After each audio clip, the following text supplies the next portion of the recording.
Buenas tardes, hermanos. Dios les bendiga en esta hora. Vamos a continuar con nuestra serie Los caminos del hombre sin Dios. Y este es el tema número 4 de esta serie. Y continuamos con nuestro tema ¿Cuál es el camino al cielo? Parte número 4. ¿Cuál es el camino al cielo? Parte número 4. Hoy abordaremos otros caminos del hombre sin Dios, con los cuales él utiliza para justificarse que va al cielo, y que tal vez cuando llegue al juicio final podrá decirle a Dios por qué merece entrar al cielo.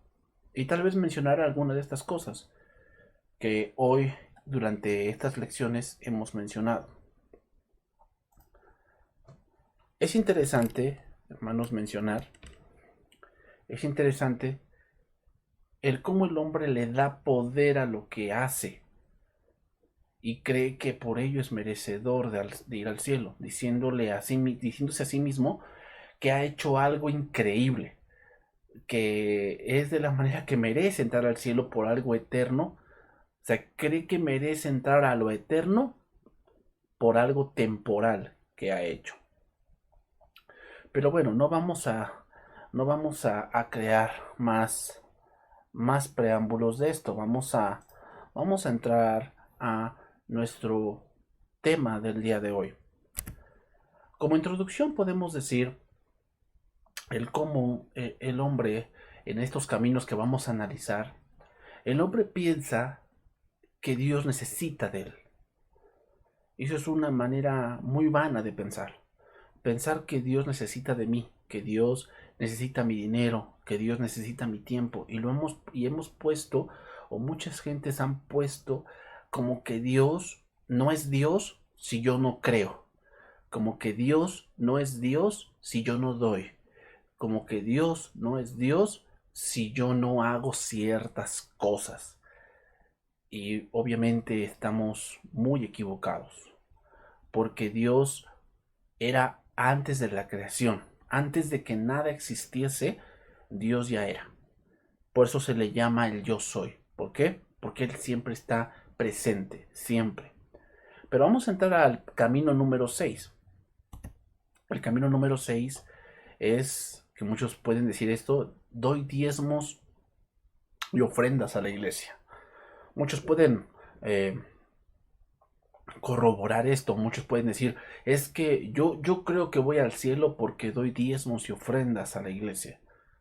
Y analicemos este camino, que muchos por ahí lo dicen, que de verdad, y que algunos que han visitado el infierno, que supuestamente esas personas que han ido al infierno, dicen que encontraron ahí personas que porque no diezmaban y no ofrendaban, estaban ahí.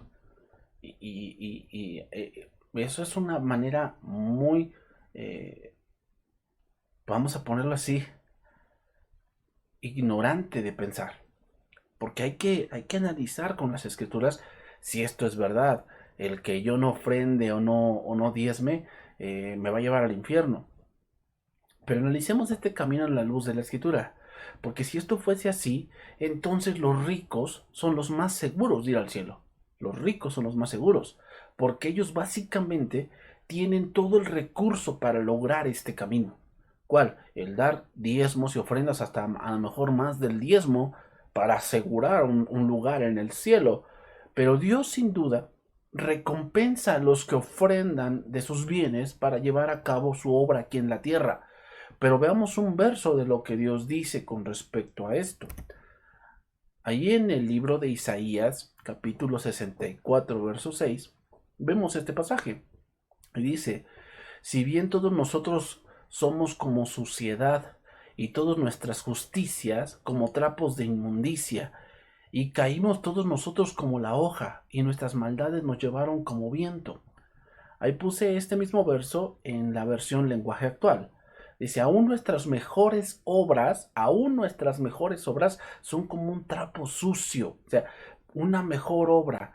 Tal vez uno podría decir, bueno, yo con este diezmo puedo hacer un gran convento. Yo con este dinero que puedo ofrendar, puedo hacer un hospital o puedo hacer tal vez contratar mucho transporte para transportar a gente o llevar mucha eh, comida a aquellos que no lo tienen o llevar mucha alimento a aquellos que de verdad lo padecen, que llevar agua embotellada y muchas cosas. Y no estoy diciendo que eso sea malo. De hecho es muy bueno y de hecho es muy bueno que tal vez una congregación impacte su ambiente social donde está esa congregación. Sin embargo, no debemos caer en el error que porque estamos haciendo esas cosas, estamos asegurándonos un lugar en el cielo. Eso es completamente errado. O sea, ya lo vimos en lecciones pasadas, no por obras para que nadie, o sea, no podemos hacer una obra para ganarnos el cielo. Y aquí podemos ver otra, o sea, aún nuestras mejores obras, o sea, aún tu mejor diezmo, la mejor cantidad de dinero y de ceros que tú puedas brindar, no te aseguran nada. Para Dios es como un trapo sucio. ¿Cuál sería la cantidad de dinero digna?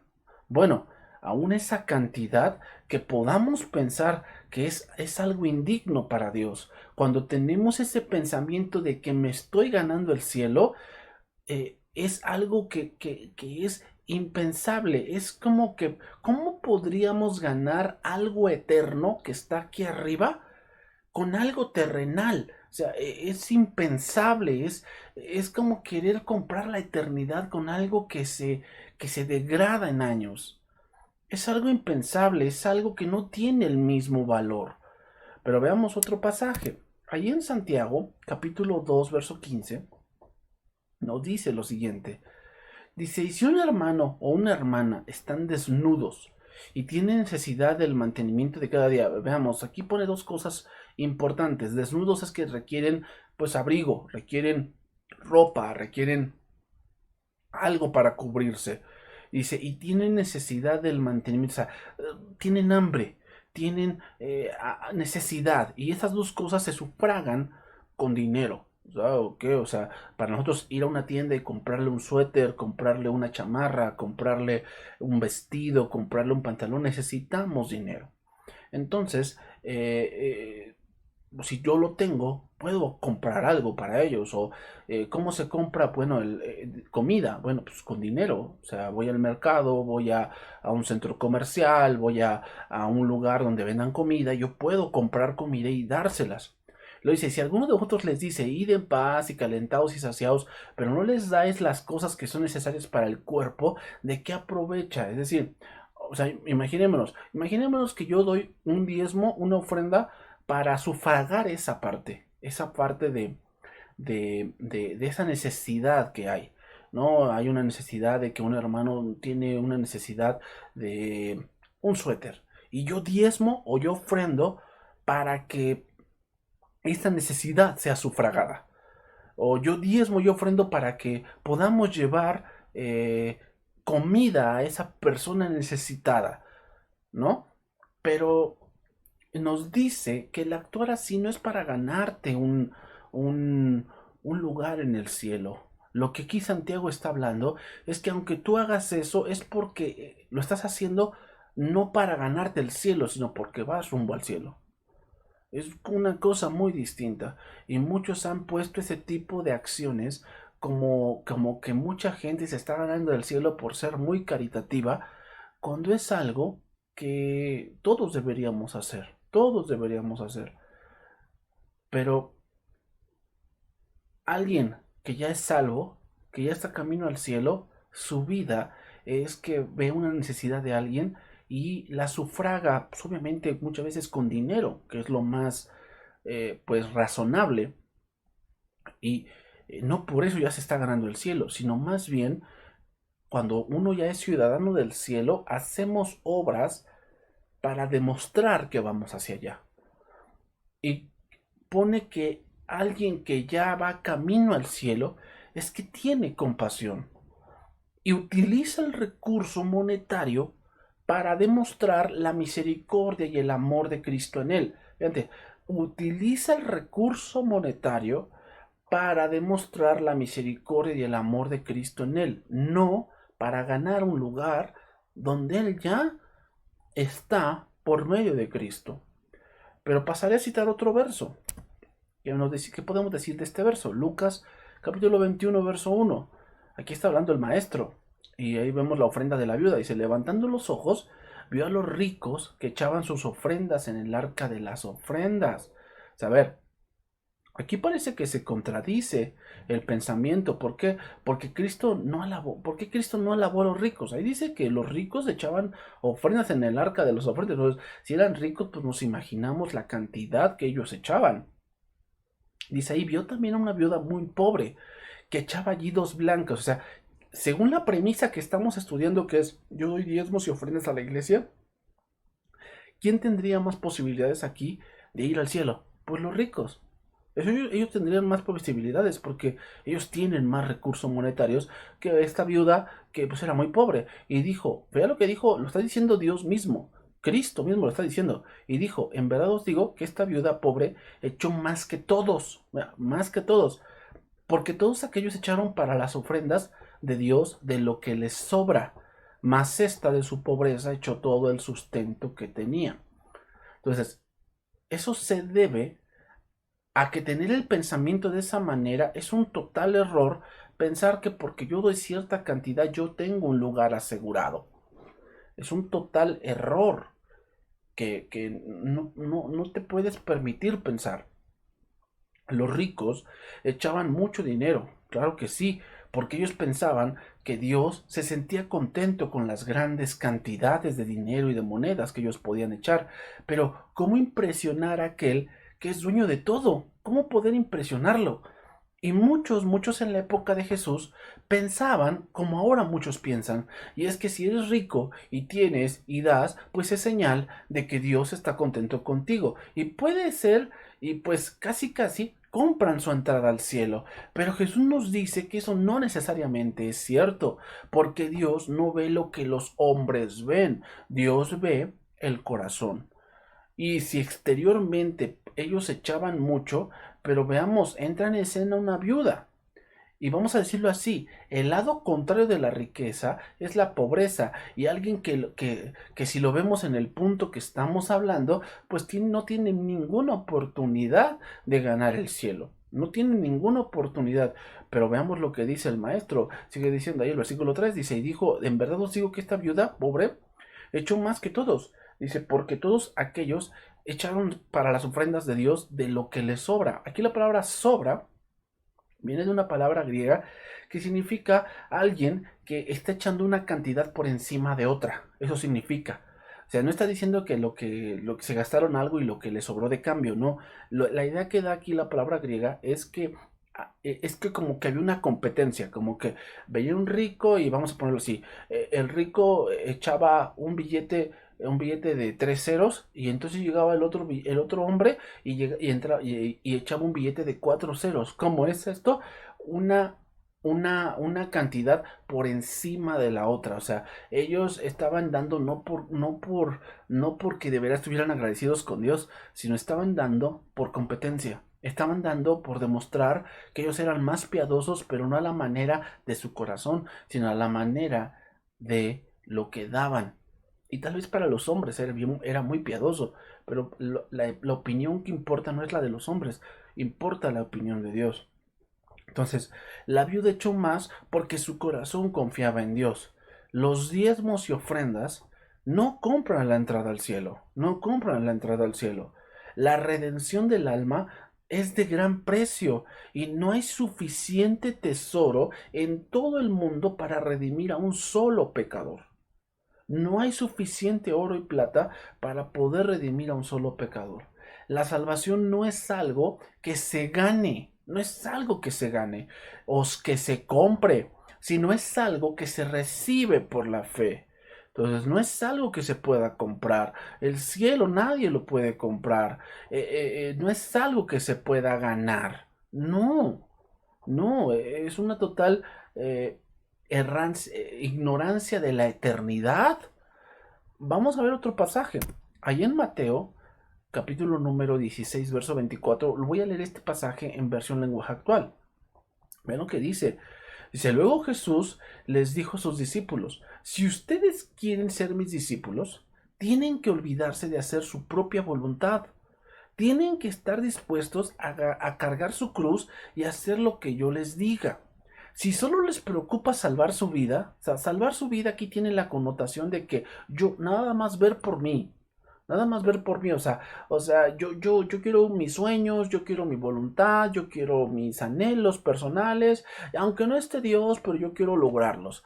Si ustedes nada más se preocupan por su vida, la van a perder. ¿Qué quiere decir la van a perder?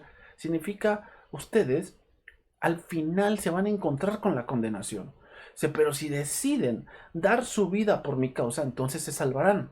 De nada sirve, vean ese último verso, de nada sirve que una persona gane en este mundo todo lo que quiera si al fin de cuentas pierde su vida. Y en esa última frase es la que nos llama más la atención. Nadie puede dar nada para salvarla. Nadie. O sea, más claro no se puede dar. Nadie puede dar nada para salvarla.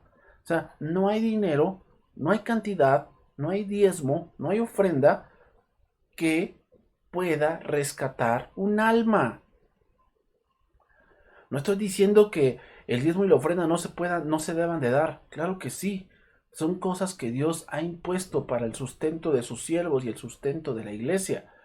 Pero no podemos dar con el pensamiento de que entre yo más de dinero, más me gano el cielo. No es cierto. No nos engañemos de esa manera. Nadie puede dar nada para salvarla. Nadie. Entonces, decir que vamos al cielo porque damos diezmos o ofrendas es como decir que tu alma tiene un precio. ¿Cuánto sería el precio de tu alma? Pues creo que no tiene precio. Por eso dice, nadie puede dar nada para salvarla. Nadie. Entonces, este camino es un total error. El pensar que yo porque doy diezmos y ofrendas, estoy teniendo un lugar en el cielo cuando eso no es verdad. Y eso tampoco, entonces quiere decir que eso tampoco es verdad que alguien que tal vez esté en el infierno, que digan esos porque están en el infierno porque no diezmó, eso tampoco es verdad. Tal vez lo correcto sería decir está en el infierno por codicioso, por avaricioso. Esa es otra cosa, porque la avaricia y la codicia es un pecado. Es un pecado. Y el que no, alguien no diezme no es en sí el pecado en sí, sino es porque no lo hace. Y eso ya entraríamos en otro rubro que no vamos a abordar hoy. Vamos a pasar a eh, otro camino más que vamos a analizar el día de hoy. El camino número 7. Y es asisto a la congregación con regularidad. Se parece esto mucho a lo que antes decía, ¿no? Que pertenecía a una congregación. Otro camino anteriormente que analizamos, que yo pertenezco a una congregación. Ahora aquí es, yo asisto a una congregación con regularidad.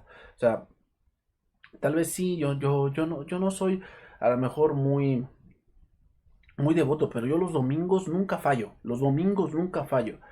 Para aquí, en el sentido de asistir, hermanos o personas que nos ven, es privilegio y deber de todo cristiano el congregarse con aquellos que comparten su fe y devoción. Pero el hecho de asistir con puntualidad y reverencia a la iglesia, así como otras buenas obras que podríamos enumerar, no nos hacen merecedores del cielo. No nos hacen merecedores del cielo. Es como pensar que solo asistiendo a la universidad o solo entrando a cierta clase, pero sin entregar tareas, sin entregar trabajos, sin entregar proyectos, la materia está resuelta. Es impensable, cuando para eso se requieren otra serie de requisitos. Recordaremos una historia que ya tocamos con anterioridad, pero ahora es momento de ver otro punto en esta historia. En el libro de los Hechos, capítulo 8, verso 26, veamos aquí nuevamente recordamos esta historia. Dice, un ángel del Señor habló a Felipe diciéndole, levántate y ve hacia el sur, por el camino que desciende de Jerusalén a Gaza, el cual es desierto. Entonces él se levantó y se fue. Y sucedió que un etíope, eunuco, funcionario de Candace, reina de los etíopes, el cual estaba sobre todos sus tesoros y había venido a Jerusalén para adorar, Quiero que vean esa parte. Dice que había venido a Jerusalén a adorar. Volvía sentado en su carro y leyendo al profeta Isaías. Veamos la escena. Vemos a un hombre que había asistido al templo, había asistido al templo de Jerusalén. Y si esto hacía, quiere decir que no era la primera vez que lo hacía. Tal vez ya había varias veces que había ido al templo de Jerusalén, que asistía tal vez con regularidad, con frecuencia, pero algo le faltaba, algo le faltaba. ¿Qué le faltaba? Le faltaba entender el Evangelio, le faltaba saber de Jesús. Así es, este hombre etíope, eunuco, rico, no tenía algo valioso y tal vez lo intentaba. Sin embargo, el cielo estaba muy lejos de él, muy, muy lejos de él. Continuamos con el relato. Hechos 8:29. Y el Espíritu dijo a Felipe, acércate y júntate a ese carro. Acudiendo Felipe, le oyó que leía al profeta Isaías y dijo, ¿pero entiendes lo que lees? Él dijo, ¿y cómo podré si alguno no me enseñare? Y rogó a Felipe que subiese y se sentara con él. Quiero que vean esa pregunta. ¿Pero entiendes lo que lees? Felipe le dijo que sí entendía. Y esa sola pregunta nos dice mucho. Y es que sí, muchos asisten regularmente a cierta congregación. Sí. Y eso está bien. No decimos que no esté bien, está muy bien. Pero no sirve de nada para salvación. No sirve de nada. Porque lo hacen sin entendimiento. Porque asistir a una reunión cristiana es mucho más que solo ir y sentarse y escuchar a alguien por 30 o 50 minutos. Es como decir que si tú ves ahorita este video, tú te vas a salvar. Es una completa mentira. No es cierto. Porque para la salvación, no, Dios no dijo que vieras un video. Dios dijo que creas. Entonces, uno de los propósitos de ir a la congregación es ser enseñados, no ser salvados. Por eso dice, ¿entiendes lo que lees? O sea, vamos a la congregación a que yo pueda entender lo que leo. Es obvio que sí. Ahí lo dice, ¿entiendes lo que lees? O sea, había ido a Jerusalén, pero no entendía muchas cosas. ¿Y cómo podré, dice ahí, si alguno no me enseñare? Eso nos dice que en la congregación vamos a ser enseñados y no a ser salvados. Es muy distinto. Vamos a la congregación a ser enseñados, no a ser salvados. La salvación ya está. Entonces, pasamos al siguiente verso. Dice ahí 8:32 de Hechos. El pasaje de la escritura que leía era este. Como oveja a la muerte fue llevado, y como cordero mudo delante del que lo trasquila. Así no abrió su boca. En su humillación no se le hizo justicia. Mas su generación, ¿quién la contará? Porque fue quitada de la tierra su vida. Respondiendo el eunuco, dijo a Felipe, te ruego que me digas, ¿de quién dice el profeta esto? ¿De sí mismo o de algún otro? Entonces Felipe, abriendo su boca y comenzando desde esta escritura, le anunció el Evangelio de Jesús. Ese último verso tiene mucha información que nos va a ayudar a entender este principio. Primeramente, Felipe no le dijo, no sabes qué, regrésate a Jerusalén para que puedas bien ser salvado. No le dijo eso, sino dice que le anunció el Evangelio de Jesús. Es decir, la congregación en la que tú asistes debe mostrarte el Evangelio de Jesús para que puedas entender el plan de salvación. Pero el solo hecho de asistir a una congregación no salva a nadie. No salva a nadie. ¿Por qué? Porque con el corazón se cree para justicia, pero con la boca se confiesa para salvación. La salvación no está en un lugar, en el sentido de que vea ese lugar y ahí está la salvación, o vea el otro lugar y ahí está la otra salvación. No, la salvación está en una persona, y esa persona se llama Jesucristo. Entonces, podemos mencionar por sí, también hay muchas personas que asisten a congregaciones que no, donde no predican el Evangelio de Jesús. No lo predican. Y no necesariamente esas personas que asisten a esa congregación tal vez pueden ser muy sinceras, pero están camino al infierno. ¿Por qué? Porque lo que salva no es el lugar, lo que salva es el Evangelio de Jesús. Entonces, podemos concluir. Y voy a concluir con este pasaje. Juan capítulo 9, verso 35. Oyó Jesús que le habían expulsado, y hallándole le dijo, ¿crees tú en el Hijo de Dios? Respondió y le dijo, ¿quién es, Señor, para que crea en él? Mira, este hombre estaba como el etíope. ¿Cómo lo entiendo si no hay nadie que me lo explique? Y entonces dice que Felipe le anunció el Evangelio de Jesús. ¿Qué es el Evangelio de Jesús? Conocer a Cristo, conocer a Jesús mismo, que Él es el Hijo de Dios, que Él vino y anduvo entre nosotros y vimos sus obras y vimos sus milagros y oímos sus palabras, y que fue negado y fue entregado en manos de pecadores, y que fue golpeado y azotado y fue crucificado y fue sepultado, pero el tercer día Él resucitó y vive y está sentado a la diestra de Dios. Por eso dijo, ¿quién es, Señor, para que crea en Él? Y ve de lo que le dice el versículo 37, y le dijo, Jesús, pues le has visto, y el que habla contigo, Él es. Y él dijo, creo, Señor, y le adoró. Ese ciego de nacimiento, que ese es el contexto de este pasaje, se salvó no por el lugar a donde iba, no por ofrendas y no por ofrendas y diezmos, no se salvó por eso, se salvó porque le fue anunciado el Evangelio de Jesús, y cuando lo entendió, creyó y adoró. Eso es lo que tienen que hacer las personas que tal vez hoy están pensando que porque asisten a cierta congregación van a ir al cielo. Créeme, si estás pensando así, te vas a encontrar con tinieblas cuando mueras. No dejes que esos pensamientos se lleven o te lleven a un lugar eterno sin descanso. El Señor anhela darte vida eterna, pero no es por el lugar a donde asistas o por cuánto dinero des. El Señor da vida eterna a aquel que cree en Jesucristo y le adora. Muchas gracias por escuchar esta cápsula, este video. Dios te bendiga.